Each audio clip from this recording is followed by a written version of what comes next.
What's up, ladies and gentlemen? Welcome back to Across the Pond, where two American boys talk about the worldwide world of soccer/football.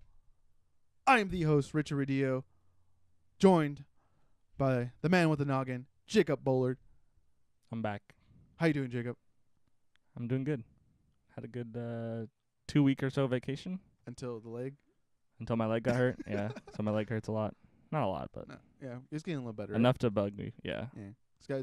You went yesterday. Now you're not fine. But I don't need surgery. Yeah, that's the good news. Yeah. Anyways, we apologize. I apologize because I tried to do one by myself and I was like, this doesn't sound right at all. So I was like, and then I had the table turned differently and it didn't. Oh, you seem- went all out. Yeah, I was like, I was the only. Normally, one when on you camera. record videos just by yourself, it's like just you at your computer or whatever. Like Yeah, when you yeah, were yeah. doing the like daily things. Well, yeah, but I wanted to do have this. Okay. And then, we're gonna use this for the other videos. So somehow, I already figured out how to do the variety hour, after hours thing, whatever you call. I don't know what after hours, Okay. and then the history stuff. But yeah, All right. sorry, no context to that, guys. My bad. Yeah, let's get into what we're gonna talk about. Is the previews for the Premier League and bigger games around Europe. And then at the end, we're going to talk about the team of the year, right? Yeah. The FIFA Pro Team of the Year. It's like the player and coach voted, I think. Oh, if I remember. wow. Players voted for that? I think so. I think that's how it works. Jesus. No one likes Kevin De Bruyne then. But anyways, we'll get into that later. Previews for this week. Let's get into it. Are you ready? I'm ready. The I am ready. 4:30 a.m. game that I'm not going to wake up to watch. Maybe I you might. call yourself a Man United Yeah, fan. it's a little too early, honestly. I wouldn't want to wake up and watch them lose either. So I'll wake up at like 5:30 and Okay. watch the rest of the. So when they're already 2-0 down. Yeah, probably. Okay. Here we go. Pulled up. We got West Ham versus Manchester United at the London Stadium. The London Stadium. Who you got? Not the best of times. There have been better times for Manchester United. Mm-hmm. West Ham coming off I think last week they got their first one in the season. Is that correct? Yeah, they've obtained 3 points. Oh, no, they did not. They drew Chelsea. But they got 3 points, I think, the game before that, I believe. Oh, it was they beat Everton 3-1. Yes. As you guys know, if you've watched any of these other videos, I'm on the West Ham train. So I'm gonna go West Ham Choo choo. to win 2-1. That probably won't happen, but that's what I'm gonna go with. Interesting. I'm gonna go with United, obviously. Obviously. United got to 75% chance or 75% vote on the One Football app, with a 6% going to a draw and 19 going to West Ham. I just think. I know we came off that terrible loss to Derby in those penalty shootouts, which The Carabao Cup. I think we should have won that game, but unfortunately, things the way things go. I think hopefully we change what's going up at top, honestly. And I know Statman Dave's been one big guy running a 3-man 3-5-2, and I'm kind of on that train as well. That's why I was in FIFA. I was playing with that formation because I was just like, dude, this formation is kind of nasty if you play it right, but you need the right set of players to do it. And I think we do. But I don't think I think we'll make West Ham's back line look pretty bad, and I think they played Reese in the midfield. So if they continue to do that, I think we'll be fine. I think I don't think Diallo is gonna play in this game, but he's looked pretty good so far, and we'll probably put Fellaini in the middle if they're gonna play Reese, just to match that physicality. But I think we'll win. We'll get it be like a 3-2. I just hope West Ham can keep the decent performances going. I don't really think that their win at Everton was that great of a performance. I mean, they won the game, obviously, but they did still have very many defensive problems. Everton just weren't able to capitalize. I think they did play well last week, the 0-0 against Chelsea. I think that was a good result for them, so hopefully they can keep that going. Yeah, it'll be interesting. And Arnautovic, I think, is leading the league in goals. I don't Or maybe think it's Mitrovic. I don't remember. No, it's Anyway, it's Hazard. Arnautovic Hazard. is. Hazard has 5. Remember, he had the hat trick, so that Oh, that's boosted right. He him. did. Yeah. Yeah. Okay. But he should be up there. So regardless, moving on, we got Arsenal versus Watford. Who you got at the Emirates? This one's tough for me. Watford is still, I think, overperforming a little bit. One can say that. They're in 4th right now, 1 point above Tottenham and Arsenal. I think that their win against Spurs was definitely, like, when they played Spurs, that was kind of where a lot of people thought the wheels were going to fall off, but they were able to come from behind and win that game. So I'm going to go for a draw. I just don't think that Arsenal, that they are at times showing better performances under Unai Emery, but they still lack that consistency, I think. So I think that in a lot of the time for Arsenal in that game against Everton last week, they had like a really truly terrible first half, and I think if they play the way that they did against Everton, I think Watford are going to be able to push them. Yeah. So I'm going to go for a draw. I'm going to go for Watford on this one. Wow. I think because of how they play, they kind of play more central. I think they're going to be able to exploit that, and then I think they're going to be able to hit Arsenal on the counterattack a lot better. Even though I like the combination of Lacazette and Aubameyang, but I feel like it's going to be like a shootout in my eyes. I think that front four that they have right now is like, it's actually pretty deadly in my eyes, just because it can come from anywhere, and the way Decore, delivers it into whoever comes in to play, it's going to be pretty interesting. And I think they keep on playing that they've been playing the way they've been playing. I think they can get 3 points out of this, even though it's at the Emirates. Is it okay? I was just gonna ask that. Like, who was the home team there? But I got Watford on this. I'm not that I'm confident, but I feel like it's a good educated guess. Okay, fair enough. So Watford has 16%. Draw has 5, and Arsenal has 79. Let's keep moving, baby. Ooh. Everton, Fulham, at Goodison Park. Who you got?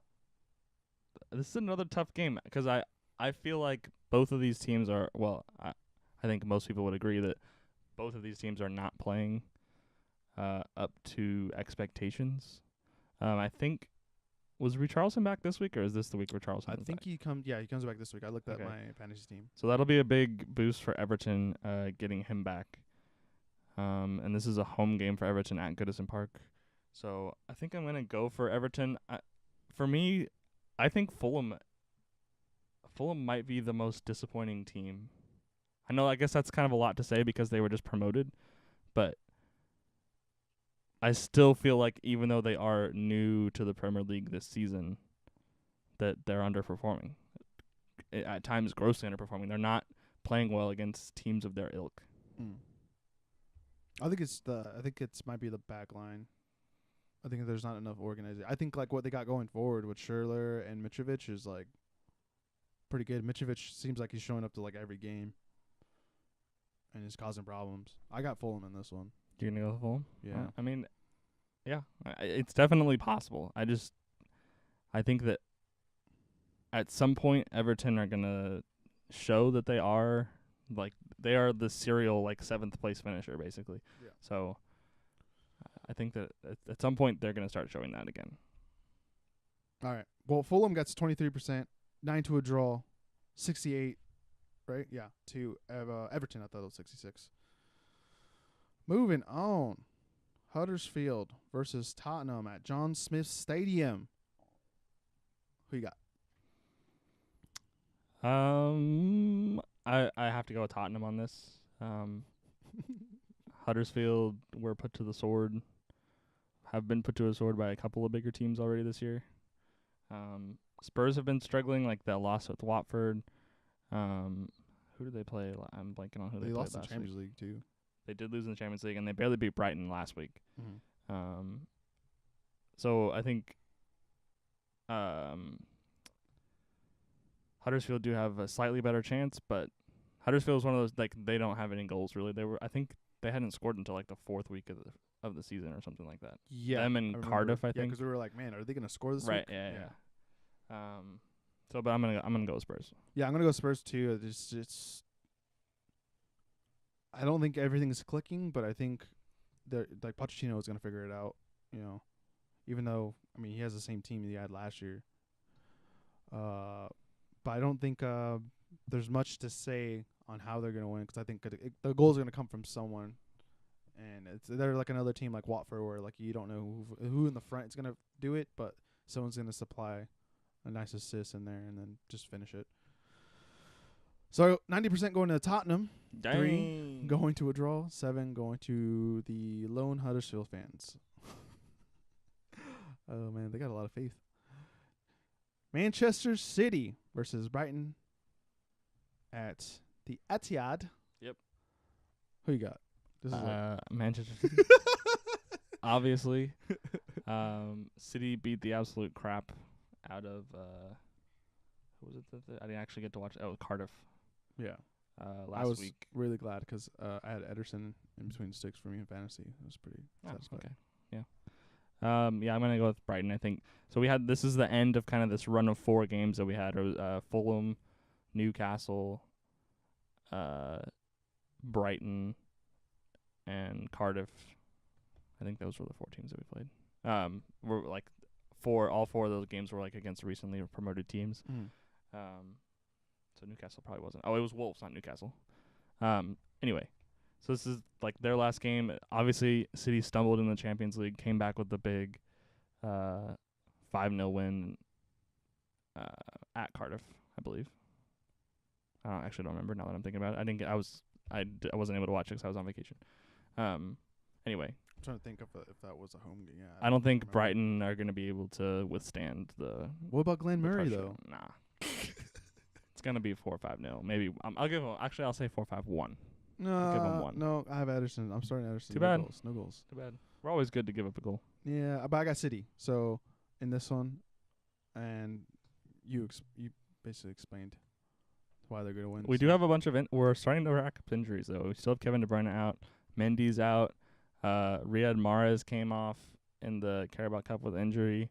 Brahim Diaz, not that he was going to play in this game, but like he came off with an injury. So it's starting to get a little worrisome, especially because we once again don't have a left back.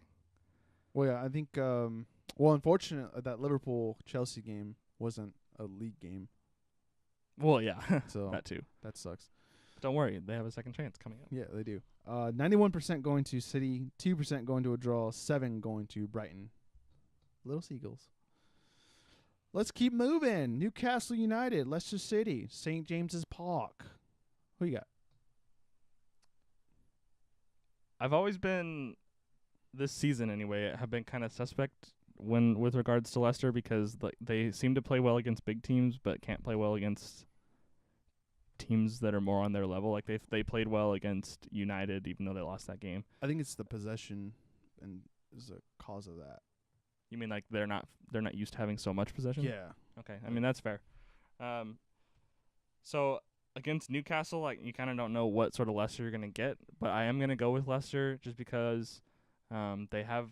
Vardy was back last week from suspension, and I think that James Maddison has been probably the biggest surprise. I would say maybe him and like Mitrovic, although I don't know how much of a surprise that is that he's scoring goals, but I would say Maddison is like probably at least top 3 of like most surprising, like someone that I had, for instance, not heard of until this season. Yeah, because he is at Norwich, and they've got him. But yeah, he has a lot of energy. I really enjoy. I think he's been a really good player for him so far. That I think that he's the right player for them in that particular system to link everything together. Yeah, that's another thing too. Is how did he distribute the ball? I think they've missed that kind of player.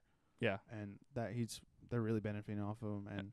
And I think he's not afraid either of pulling stuff off or passing balls into dangerous situations or thread. I think I saw a stat last week where James Madison had been involved in like 70 or 80% of their goals this season. Like he scored the goal himself or he assisted the goal for like most of their stuff this year. So he's having a really great year so far. So I think that's going to put them over the edge against Newcastle. And Newcastle, another one of those teams, in my opinion, that are disappointing a little bit. Yeah, I mean, if he keeps his form up too, he might get called up to England, national team. So best to him. I'm going to go with Newcastle though, because I feel like this is the week they figure it out. I think everyone's coming back this week, like Glassholes and Shelby. So they should have everyone back, and I feel like Rafa Benitez is gonna be able to have a strong setup for Leicester. Then I don't think they're gonna be able to counterattack as well. And DeAndre Yedlin hopefully gets another assist, because the other day American players were pretty lit. Pulisic, shout out, 5 assists. You're a beast. All right, here we go. 24 going to Newcastle, 9 going to draw, 67 going to Leicester. We got Wolves versus Southampton. How do you pronounce that French word? Monolix? What? I'm not looking. Are you talking about the stadium name? Yeah, I don't know. I think that's right. I think it is the Monolix, whatever. Anyways, Molinix. Wolves is home. Southampton. Talk about how Danny Ings is going to score this game. Who you got? I have Danny Ings scoring precisely 1 goal in this game. However, I do actually have Wolves winning this game. They have put in good performances. Earlier, they had the 1-1 draw at home with City. Last week, they had the 1-1 draw away to United. That game was at Old Trafford, right? Yeah. Wolves are definitely the best performing team of the recently promoted squad. They just seem to be playing really well. They're playing in a system that's so far proved to be really effective in the Premier League. And they're kind of just playing, I would describe it as just fearless. They're like, oh, if we're going to get relegated, we're going to go out in style. Yeah. That's kind of what it feels like, and so far it's paid off for them. I think they've really caught a lot of teams by surprise. They just seem to have more energy and more desire than basically whatever team that they play. Yeah, I think by the mid-season, once everyone gets the bigger teams gets that second time to them, I think they'll be figured out. Once I think the City game, not the City game was a fluke, but just I felt like City weren't prepared for the way they attacked. Their condensed attack. It's really weird. It's like Liverpool light. Yeah, it's weird. The poor man's Liverpool. But and then what's his name? The Spanish winger Adama. That guy is a beast. That dude looks that's just a man. And there's little boys around him. I was like, God damn, dude, this dude's ripped. That dude's scary. I feel like he's like a linebacker, but he's like a striker at the same time. It's crazy.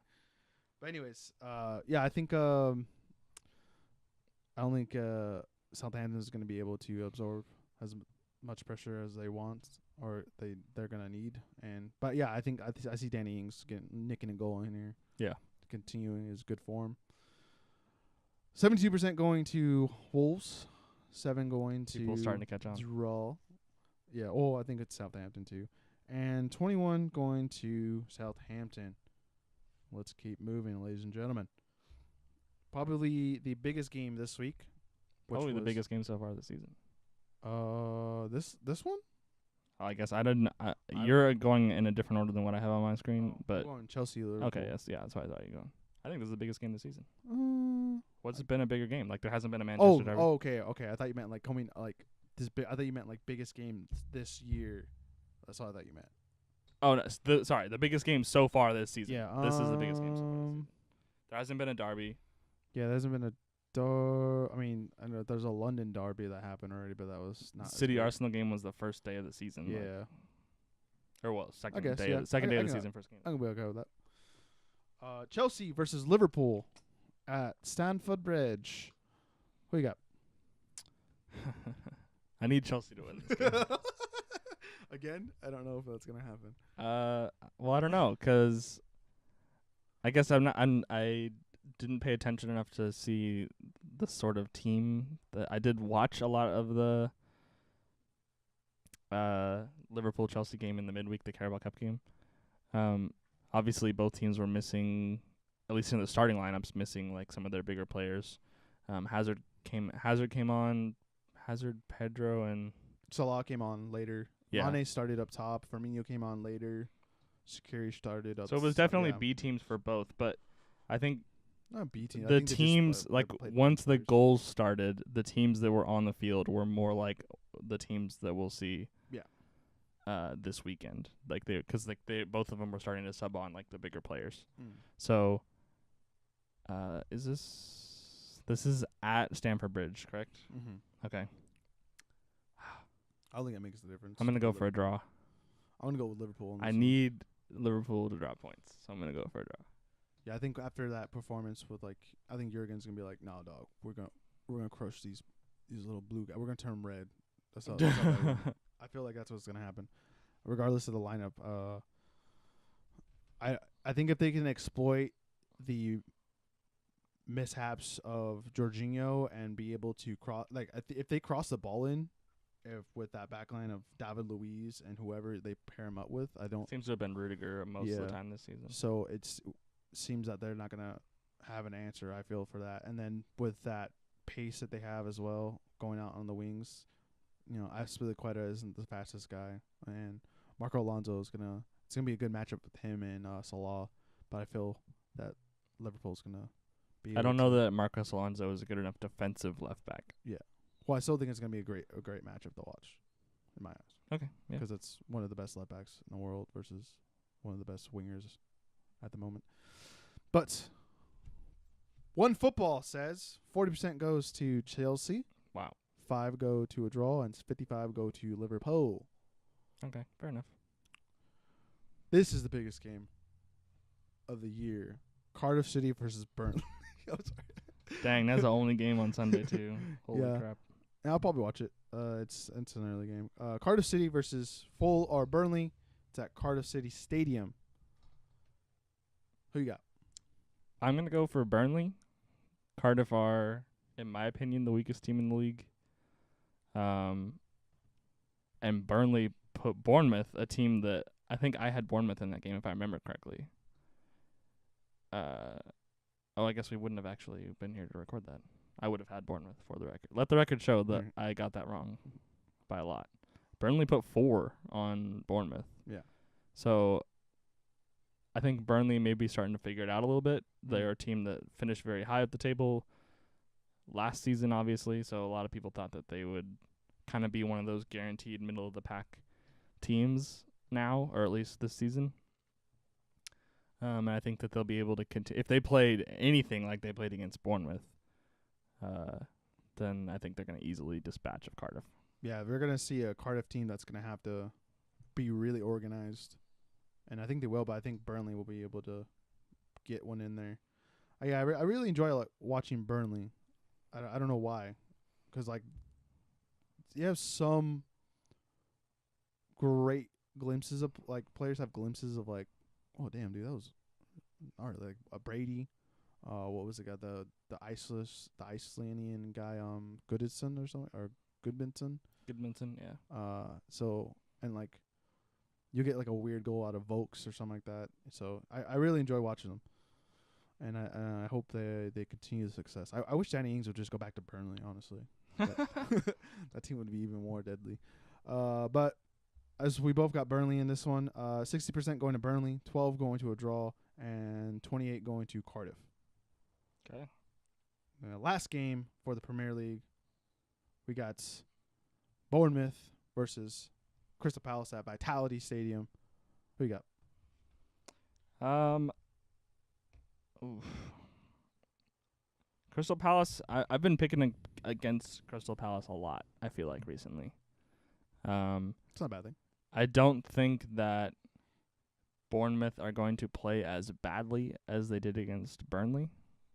So I'm going to go for a draw. I think just because I'm a little gun-shy about picking against Crystal Palace because I've been doing that over and over again, and then Crystal Palace keep getting points, at least recently. So I'm going to go for a 1-1 draw. Yeah. I don't know you're reading my mind, but I picked a draw on this one as well. That was weird. I think the way Bournemouth has kind of been a little disappointing, but they have glimpses of like, okay, that's what I expect out of Bournemouth. I don't know. I don't think Bournemouth has been disappointing this season. But I have higher expectations for them because I just like Really?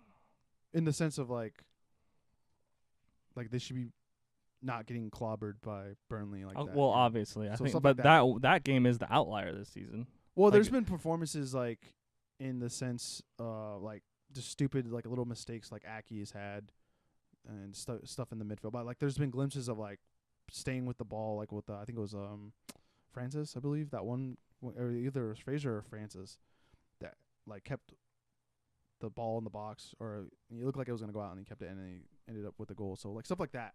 This has been like that's what I expect out of a Bournemouth that are just like playing to like the last like breath basically. There's sometimes they've done that and sometimes like they don't. But another team I really enjoy, like Bournemouth and Burnley, are like the two teams that are like I wish they would be like a top 6 team, but like they're never gonna be. But they'll be able to play, and You heard it here first. Burnley and Bournemouth never gonna be top 6. I'm sorry, but yeah, I think they have the great young players. Unfortunately, Emerson Hyman isn't with Bournemouth at the moment. He's like a Hibernie. It's like a Scottish team on loan. But regardless, yeah, I think it's gonna be a draw. I think like Zaha's gonna get a goal out of this because I don't think I have him starting, but. And then either it's going to be King or Defoe or something like that. It's going to nick one in. And this is going to be a straight draw. I think it'll be Callum Wilson. Okay, whatever. I don't think has Defoe even played this season. Yeah, he has. Okay, I feel like the only two people I've been hearing about are King and Wilson. But sure. Well, yeah, it was the younger players, so it makes sense. All right. You want to hit some of the other games real quick? Okay, so we skipped over the French league because there is the only really big game was PSG and Nice, but let's be real here, PSG can win basically all their games. That league's already over. They're already I think 5 points clear or something at the top of the table. Yeah, plus you have one of the best young players in the world at the moment, plus with one of the elite players as well, or top 3. So we picked out one game from the Bundesliga. There were a few other kind of big ones, but we're not as familiar. We don't get to watch the Bundesliga here. Fox, yeah, I mean, they have it on Fox all the time. But it's just like one game, basically. Yeah, it's unfortunate. Which it'll probably be this game, I would imagine. Oh, and then once football season started too, like those slots got taken up as well. Yeah, so yeah. it eats up that time.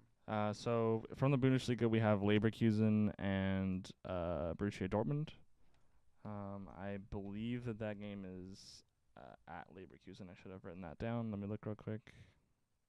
Yeah, because we got Dortmund sitting at 3rd, and then Leverkusen has been kind of lazy, and they're at 11th right now. Yeah, Leverkusen have been struggling. I think the last time we recorded, we covered Bayern and Leverkusen. I think the Bayern kind of put them to the sword a little bit. Mm-hmm. Dortmund, I feel like have been ridiculously erratic. Like they're scoring a lot of goals, but simultaneously conceding very many goals. Like they haven't lost yet this year, but they've had a couple of big draws. I think they've had a 2-2 and a 3-3 draw. Yeah, and then they've had 4-2 wins. They had a 4-2 win. They had they're just. I don't think they're struggling to keep goals out defensively. But they have such a talented and energetic attack. I think that they've so far been able to kind of outrun that a little bit. I think maybe the problem might be because every time I look at a Dortmund lineup, it's always there's always everyone switching. So I'm not sure who's the manager of this. I don't remember his name. Yeah, but it's a newer manager, so maybe he's just trying to figure out who's clicking and who's not, and you can find the good combinations. Because I know they struggle. Didn't they lose? No, they would lose in Champions League. I think they did, right? They lost to. I didn't get to watch any of the games. I don't remember. Or they struggled from what I think. The Champions League. But regardless, I think it's just the weird formations and kind of. They beat Club Brugge 1-0. Okay, never mind. Yeah. No, yeah, because Pulisic they came off the bench and won that game. They That's struggled, right, yeah, that's but they right. still struggled Yeah, in that game. So yeah, I think it's just like he's just trying to figure out what he wants, and like they just had like a good weekend game where Pulisic had like 5 assists, like I already mentioned. I believe I would hope they're going to be able to compete with Bayern, and Bayern lost today to Berlin. Bayern are down 2-0 at half. Okay, never mind. Well, hopefully they lose that game because Berlin's also in second right now. Wow, Too, hey, which is- Bayern Munich match? I don't like Bayern Munich. I'm sorry. Does. I think that in the context of Bayern losing at the moment, I think that's going to give Dortmund a little bit of drive because they can jump them in the table if Bayern lose. And this will be the second game in a row, I think, that Bayern have dropped points. That's good.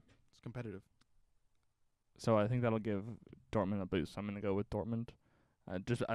Just even without the Bayern game in context, I think Dortmund are just more capable of scoring goals. Like they're gonna win most shootouts that they're in because like I just think they're better going forward. Yeah. So the OneFootball app has Dortmund at 84%, a draw Dang. at 5, and 11. 11 going to Wow. Leverkusen. I don't think it's that heavily favored. Yeah, I don't think it is, but I mean, I would understand why people are favoring Dortmund. Just maybe because obviously people like Dortmund, and then also Leverkusen's been struggling. So interesting. What is the next game we got? So now we got 3 games from the Serie A. Serie A. The first of which being the Rome derby, Roma and Lazio. I'll probably wake up for this game. What time is this game on? 6. Oh, it does. It's an early game. 6 o'clock. Is this Saturday or Sunday? No, Saturday, tomorrow. Oh, okay.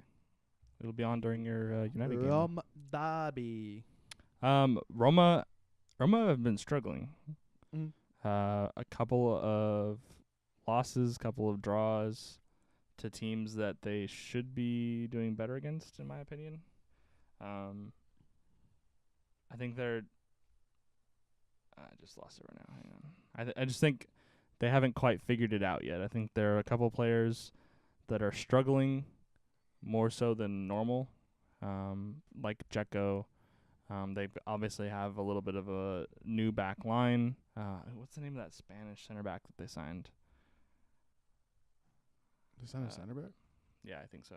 Because I know they brought the Swedish goalie in. I forgot his name already. And then obviously the void of Reginald Golan is Right. trying to be filled by Inzaghi or Pastore. But I think also Pastore hasn't figured out a role in this team yet as well. I haven't really watched a full game yet, and this is the game I'm really gonna want to watch because it's Lazio. I think I really love the Immobile, so the game that I saw most recently that I remember anyway was Milan and Roma, I think, and that was a game that Milan won like right at the very end. Yeah, because they kind of fell apart at the end. Yeah. So I think I'm gonna go for a draw. I think Roma are gonna start figuring it out. I think they're gonna play better, but I think Lazio have been playing fairly well so far this season, and Lazio are always with like Ciro Immobile are always good for at least one goal, I think so. Yeah, I'm gonna go with Lazio in this one because I think the pieces they brought in this past season are starting to fit in, and I think this is where we're gonna really see, because a lot of people have predicted that this is the year Roma's probably gonna fall off of that Champions League spot. And I think this is the year that Lazio kind of is one of those teams that is gonna really compete for that spot. Honestly, they might already be out of it. Both them and Milan, just because like Roma sit in 10th right now. Milan sit in third. No, Milan's not really relevant in this conversation. Oh, well, they will be in a second, but Milan sitting in 13th, and like they all, like both of them have Inter, Fiorentina, Lazio, Sassuolo, Napoli, and Juventus ahead of them. Like they're gonna have to do a lot of work, and they're gonna have to beat those teams in like heads up competition. Yeah, but also I think to get back in that top. There's 3. a lot more parity in Serie A this year than in previous years as well, I feel. Is there though? I mean, obviously top dog is Juventus. Well, we'll get there. Well, let's jump right ahead right now. Well, I got Lazio, but okay, let me see. 26 going or 25 going to Lazio, 9 going to a draw, 66 going to Roma.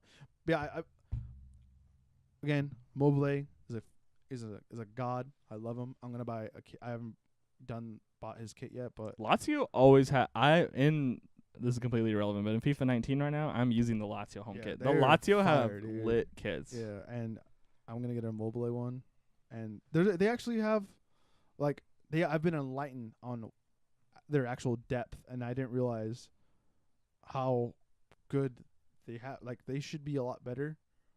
And there's a lot of like the Albanian guy. Oh no, I feel like they're the Montenegro, Spurs of Serie A.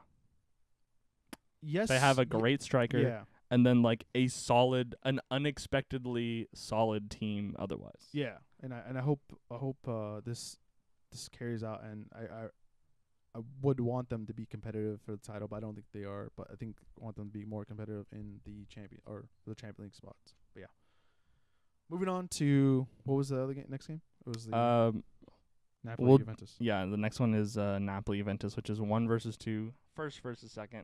I think they finished first and second last year as well. Mm-hmm. But Juve have yet to lose a game. This is I believe a home game for Juventus. So this is it is.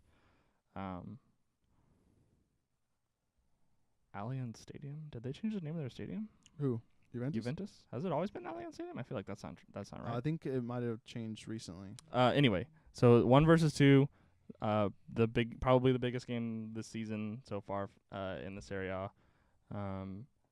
Napoli have had, at least early on in the season, they had a lot of come from behind victories as they were kind of like feeling their way. Obviously, this is their new season under Carlo Ancelotti. But Juve are a machine. So I think I'm going to go for Juve. I just don't see, like you're talking about, like, oh, it's more competitive this year. I was like, yeah, it might be more competitive for, like, the Champions League spots. Oh, that's. But, like, Juve have not dropped any points yet. They've had a couple of shaky performances. Yeah. Like the first game, the 3, Verona, the 3-0 or 3-2 at Chievo. But Ronaldo's scoring now. Barely. He has like 4 goals. He has 4 goals in it? I think so. I thought he scored his first one this past weekend. He has at least 3. Okay. He has 3 goals. Okay. I apologize, Ronaldo. Well, I think that's why they might not.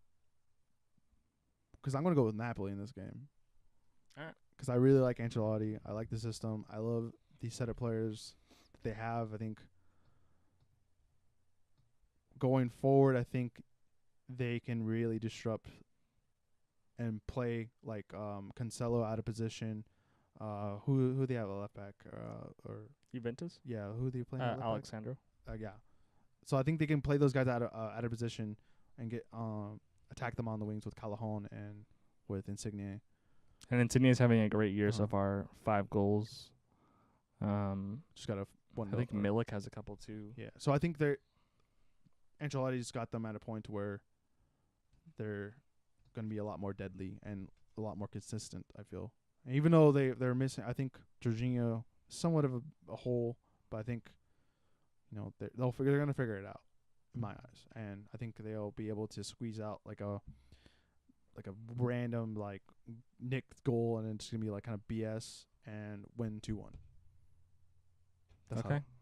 But One Football disagrees with me and agrees with you on this. That's right. 76 going to Juventus, Dang. 5 going to a draw, 19 going to Napoli. But I do not think that it's that tilted at all. Like, I would give this as like a 60-40. Yeah. But yeah, I think Napoli. I have a lot of faith. I have a lot of faith in Napoli. I have a lot of faith in Lazio, and I hope, because like if Napoli wins this game, I think we have a real competition here. But you disagree, anyways. Nope. Serie A is over already. Let's move on to the next game. Our last game from the Serie A, Milan and Sassuolo.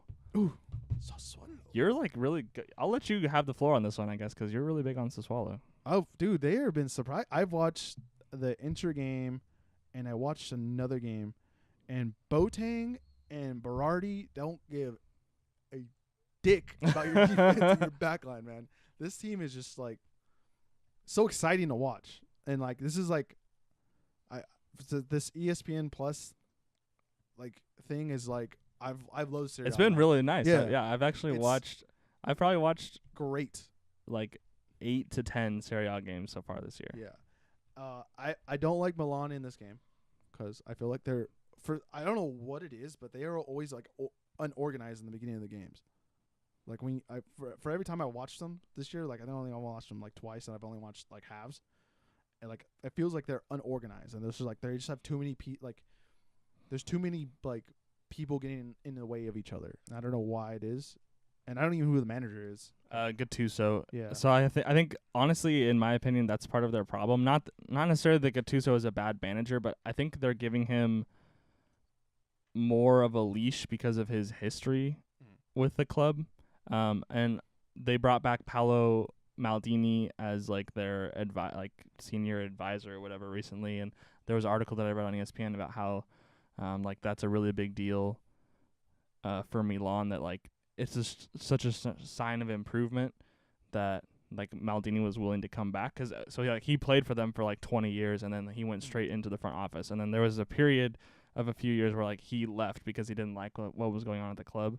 And then like obviously there was like they had 3 different owners I think in the span of like 18 months, and now they have like financial fair play crap that they're dealing with. So like there's a lot of drama going on behind the scenes at Milan, and it seems like that chaos is like kind of seeping onto the field a little bit. It's already been on the field. Like I think that they've given Gattuso, like I said, a longer leash than they should have. I would like to see them sign a more seasoned manager than Gattuso. I think that will really help them. I think they need to get an outside of Italy manager, honestly. Maybe, yeah. I think if they want to really take this seriously and kind of be able to get back into that, Champions League spots or compete to get back into Champions League, I think they need to get a guy that's more seasoned to not the Italian corruption of that club in a way. Yeah, I'm really surprised that maybe this did happen behind the scenes, but I'm surprised that Milan didn't make a bigger push to get Carlo Ancelotti. I don't think he wanted to. I think he wanted to. I think he saw it and was like, I think the Napoli team look a lot more enticing than the Milan. Well, yeah, but team. he does, to my knowledge anyway, doesn't have a history with Napoli. But that's the thing too. I think that's what it is. He wants the new challenge, and I think, like when I saw, I think Milan would. I felt like, okay, this is the next couple of years. Like it's going to be Napoli going after Juventus. Milan is the bigger challenge right now. Like Napoli are already at this point, like in the context of Serie A, they're already going to be like serial Champions League participants. Yeah, but like I think it's bigger to challenge a 8-year running or 7-year running. 7, yeah, I think. League champions, and bringing like a team that has all this potential and like has not gotten their turn. I think it's bigger than the Milan project, in my eyes, because I think Milan is just throwing money at it, and they're not really, investing. It is true for like the future or to be entertaining in a way. I wouldn't say that they haven't invested for the future, 'cause like if you look at like their center backs, Donnarumma in goal. No, I meant like through like their youth system. Oh, I see what you mean. Like they're bringing in players from they're bringing in very talented players that are from outside or from other clubs in Italy, but they're not really. I mean, Donnarumma is like, an outlier obviously, but I would hope they would give more of their, because I felt like they have decent youth players in that system. Because I mean, El Shaarawy came out of there, but unfortunately it didn't work out with him. But there's something there that I think that's deeper. But yeah, I think that you're definitely right that like for the amount of money that Milan have spent over the last like 3 years, they do not have the performances on the field that they should. That being said, I think I'm gonna go with Milan in this game. I'm gonna go like very similar to how the Roma game went for them, like the 2-1 with like a late winner. I just think at some point it has to be better. So why not now? I think Boateng is gonna just manhandle that back line. He'll be like, "Hey, welcome to Boateng," and then like Berardi is just gonna be menacing and like total disrespect on a 79 rated. Total disrespect in FIFA. I'm sorry, I don't care. He was 82 last year. Yeah, and he's 79 this year. Yeah, well, get good. Disrespected. I don't care. Anyways, yeah, I think I think it'll be like a 3-1. Sassuolo. Dang. That's how much I love Sassuolo. Going for it. All right, you're all in. I'm all in, dog. Okay. Like you're on the West Ham train. I've just joined the Sassuolo train. Yeah, but at least Sassuolo is like fourth, third. I think they're like not one, 2 or 3 pieces away for being like a Champions League contender spot. Okay. Because they have in fairness to Sassuolo, their only loss this year was Juventus. Yeah. And but I mean the wins that we're talking about here are Genoa, Inter, Empoli, SPAL. I don't see because that was back in August. That's why probably a 2-2 draw with Cagliari and the win on the first day of the season against against Inter. So like, yes, they're in third right now, but looking at that, like they beat Inter on the first day of the year. Congratulations. We're gonna watch, dude. They haven't beat anyone else. Watch, dude. They haven't beat anyone else. If they beat Milan, then then they beat more people. Then but beating Milan in 13th, like, is that? But you're so high on Milan, though. I didn't say that. I think Milan are gonna win this game. Okay. I didn't say that. I'm putting words in your mouth. Okay. Yeah, that's right. I'll spit them back at you. I still got Sassuolo, and the One Football app disagrees with me. Again, 25 going to Sassuolo, Okay. 7 going to draw, 68 going to The One Football app is basically just like, who's the most popular team? Because there's no way that it's not like nearly a 50-50. Yeah, I really want to watch that game, and that's a Sunday game, so I should be. Come on, you don't want to watch Cardiff, Burnley? No, I don't. No, Burnley's gonna master. What are you talking about? No, this is later. It's at 11:30. Oh, okay. So it's even better. But tomorrow they must play because there's, I believe, 2 hours time difference between they shut down England like the whole city for all these games too. You know that. But they're like super late.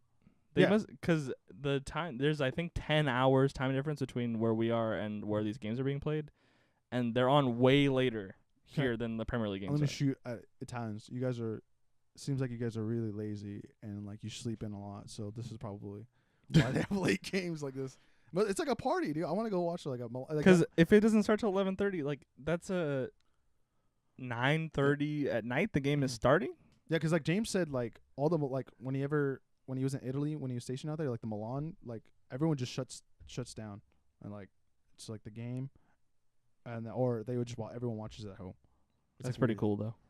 Yeah, it's weird, but yeah. All right. One last game. One of the bigger games. This and probably the Juve game and the Liverpool Chelsea game. Probably like the very big, most important games of the week. And yeah, it is actually. It's a really nice weekend. Real Madrid, Atletico Madrid, the Madrid derby. Real Madrid coming off a pasting at Sevilla in the midweek. 3-0 loss to Sevilla. Bedwetter. Sure, yeah. Is it Yassif or something? Ben Yedder? I call him Bedwetter. Yeah, well, thank you. Yeah, I know. Thank you, Jimmy Conrad.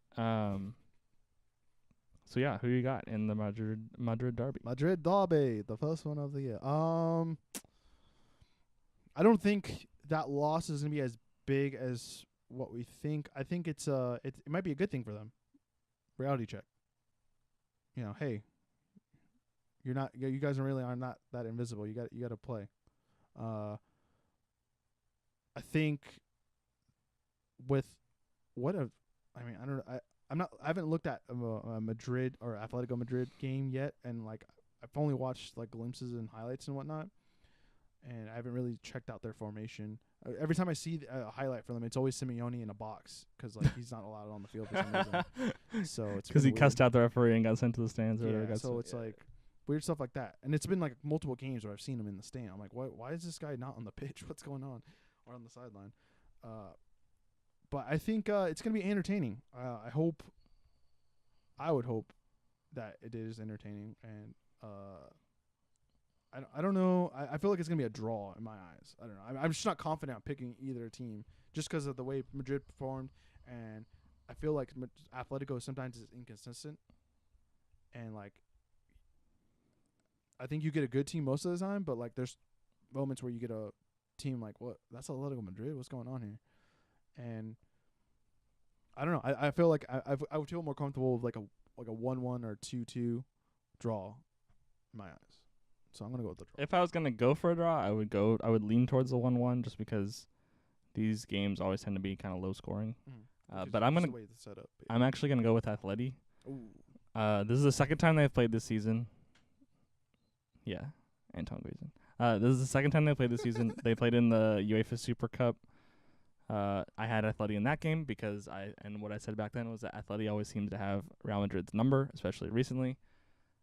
And I think that's going to continue, especially coming off the loss to Sevilla for Real Madrid. I just think that with Griezmann and Lamar, and they're playing. I actually think they're not playing as well defensively as they have in the past, Atleti. But I still think that they always seem to have Real Madrid's number, even though you said it was at the Bernabeu, right? Yeah. So this is an away game for them. I'm going to go with a 2-1 win for Atleti. 2-1 win Athletic. Yeah. Okay, that's good. That's not. I wouldn't disagree with that. The one football app would disagree with you. Yeah. We got Real Madrid at 65%, 6 going to a draw, 29 going to Atletico Madrid. Dun dun dun dun. Boom boom boom. I don't know. Anyways, Wrong football. that has been our predictions for the week, ladies and gentlemen. Let us know if you disagree with us. If you do, we do not care. Cause actually, I don't know. Whatever. I don't care. Just let us know if you disagree with us, and tell us why. Don't just say you're trash, mate, or something like that. You're cat. Is that your British accent? I have like several different ones, but Okay. they're not all British sometimes. Okay. Let's move on to our last bit of talking for this podcast. All right. Kind of brought it home there. We got the team of the year, which was voted by the players. I think you said that right earlier. I believe that this one was voted by the players. Yeah. And it's the FIFA team of the year. I can't read upside down, and it's also Okay, so in goal, David De Gea. Backline, Dani Alves, Varane, Ramos, Marcelo. Midfield is Modric, or defensive midfield is Modric and Conte. Attacking midfield is Mbappe, Messi, and Hazard. And at striker is Cristiano Ronaldo. dun dun dun Ronaldo. So what sort of like swaps would you make in that team? Hazard for De Bruyne is like that's like the first one. That's when I responded to you. Like the first thing I was like, why? Where's De Bruyne, bro? And then I think there's no. Besides the Hazard, there's no. Oh no, there's Conte. Never mind.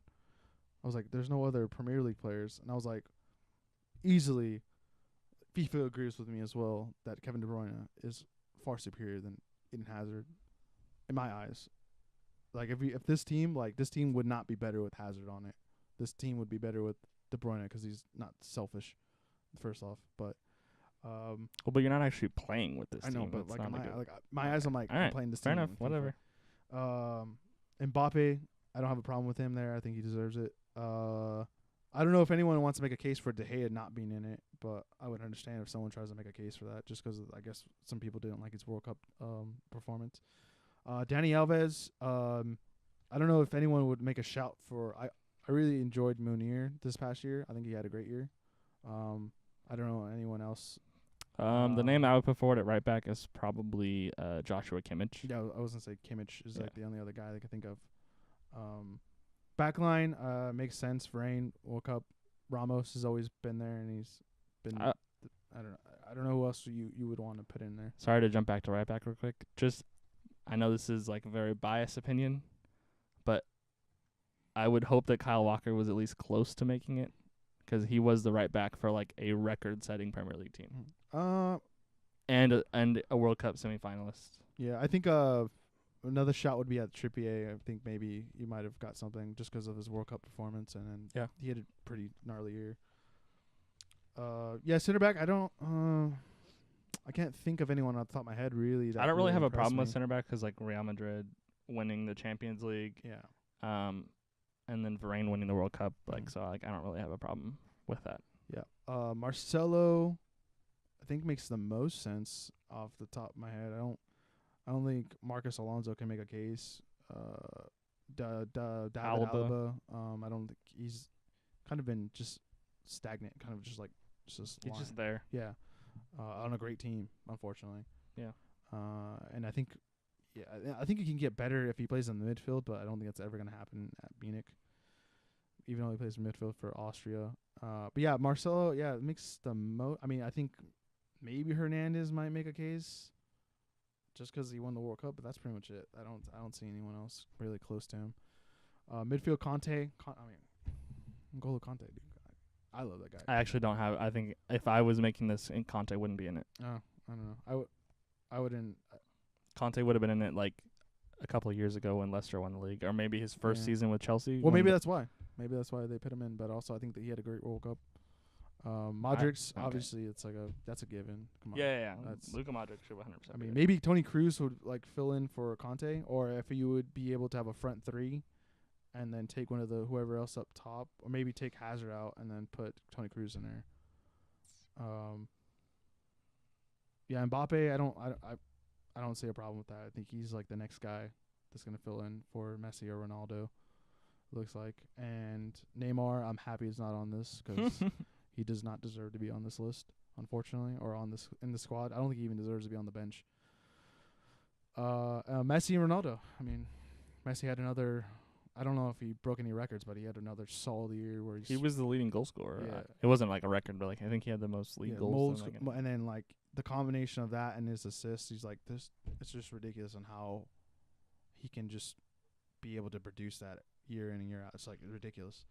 And I feel like his type of play doesn't really lose a step because he's not really reliant on his like physical attributes. Right. It's more on his technical attributes. So Yeah. I think he is gonna have a benefit through it. Like he's gonna last a lot longer than usual guys.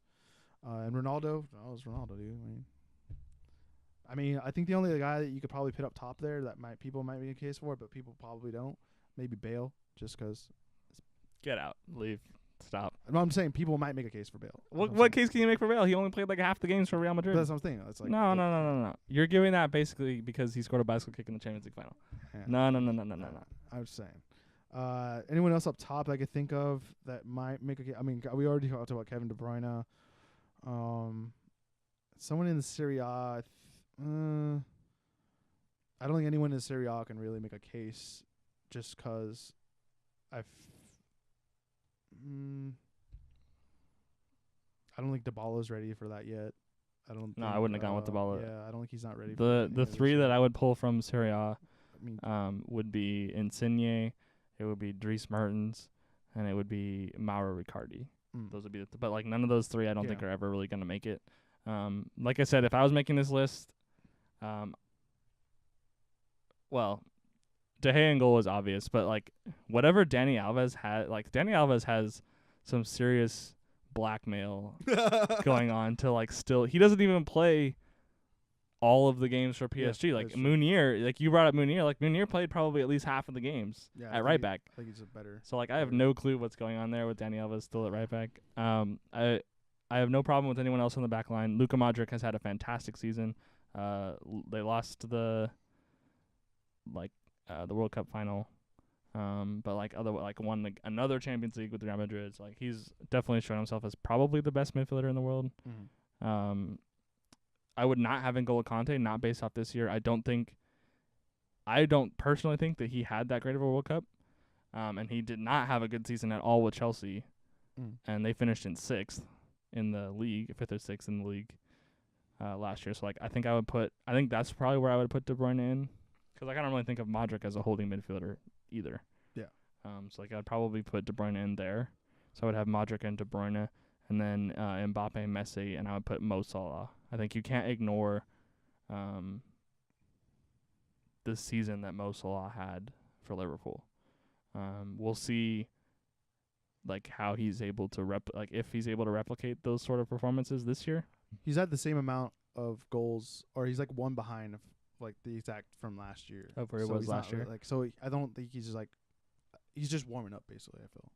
Yeah.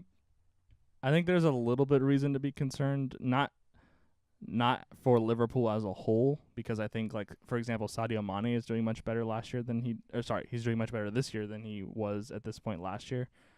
So I think that he's picking up the slack, not even necessarily slack. That's not even the right word, but like their goals are just kind of coming through him right now than they are Salah. But like I do feel like Salah is just not quite there. Maybe he's just warming up this year. Like maybe a month from now, like he'll score 2 goals every Premier League game for the next month or whatever. There's a couple of goals there where he should have had. That's what I'm feeling like. There's a couple of times where like he should have last year. It would have been like 100% guaranteed he would have scored that. Yeah. And like those just haven't been happening for him. I think, and I always felt for as good as last season was for Mo Salah, that he did overachieve a little bit. That like he did become a great player in a system that fits him. Mm. But I think that like kind of everything went perfect for him last year, and like and it was an incredible season. Like not to take anything away from him. Yeah. But I think like he is inevitably going to regress. I don't think that you can keep those sort of numbers up in the Premier League. Yeah. So I would find room for both Kevin De Bruyne and Mo Salah in that team. Last shout, Keylor Navas, at least be on the bench on this team. I don't think this team has a bench, so dust. Well, regardless, if there was a bench, he'd be on the bench, at least. Yeah. I mean, sorry, Neuer. No respect. Neuer's not doing so well. Well, he plays for Bayern Munich. Well, he missed a lot of time with injury because they had Ulrich goal for like a lot of last season, and even to start this year, he's had some questionable like kind of gaffes so far this year. I think he has dementia. Okay, sure. So that's been it, ladies and gentlemen. I have been your host. Did you forget your name? I forgot my name. Okay. I forgot what I was going to say. I've been the host, Richard Video, joined by the man with the noggin, Jacob Oler.